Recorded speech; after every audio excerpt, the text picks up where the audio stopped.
জয়গোপাল বন্ধুরা, আজ দশমী আর সকাল থেকেই মেঘের এই অবস্থা।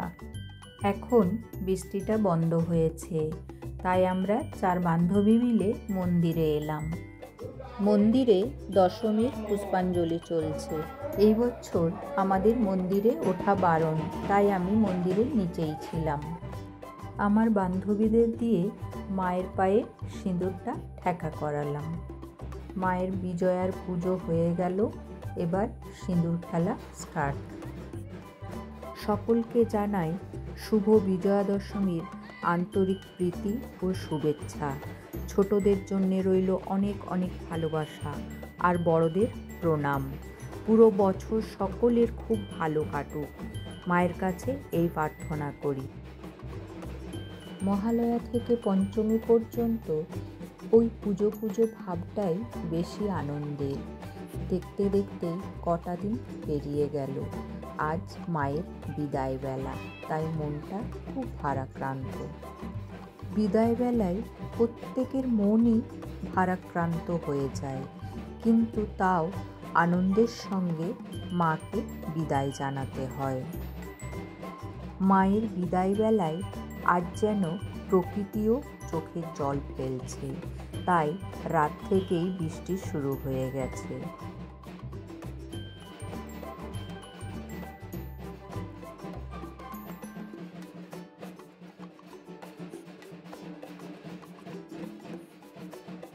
পণ্ডিত মশাই যারা মায়ের ঘট বিসর্জনে যাবে তাদেরকে তিলক লাগিয়ে দিচ্ছেন।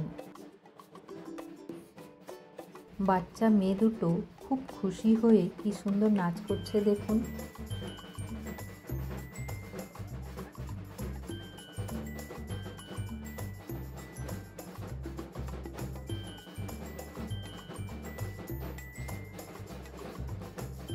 প্রত্যেক বছরের মতো এই বছরও সিঁদুর খেলার পর আমাদের সবাই মিলে নাচ শুরু হলো। আপনারা এবার সবার নাচ দেখুন।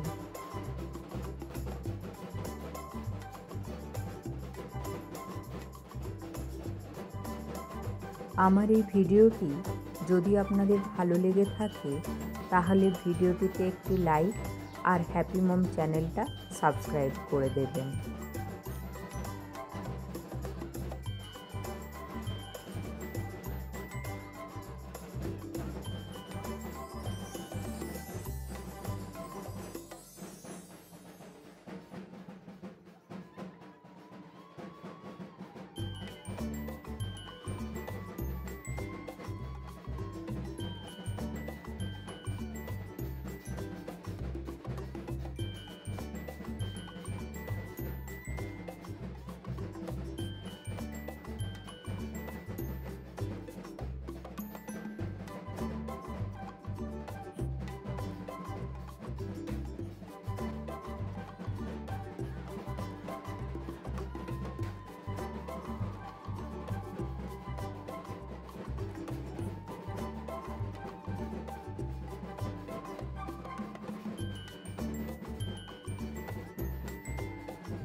তুমি আছো বলেই যাদের মা নেই তারাও বছরের কয়েকটা দিন মা ডাকার সুযোগ পায়।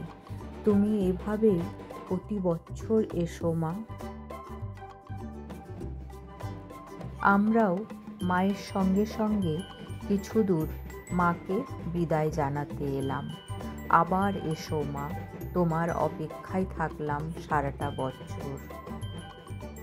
বিদায় বেলায় প্রত্যেকের মনই ভারাক্রান্ত হয়ে যায়, কিন্তু তাও আনন্দের সঙ্গে মাকে বিদায় জানাতে হয়।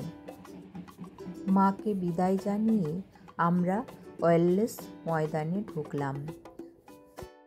অন্য বান্ধবীদের সঙ্গে দেখা, এখানেও সিঁদুর খেলা হচ্ছে। এবার মায়ের আরতি শুরু হলো। সবার মঙ্গল করো মা, সবাইকে ভালো রেখো। আজ এখানেই শেষ করছি বন্ধুরা। সকলে খুব ভালো থাকবেন, সুস্থ থাকবেন। পরের একটা ব্লগে আবার আপনাদের সঙ্গে দেখা হবে।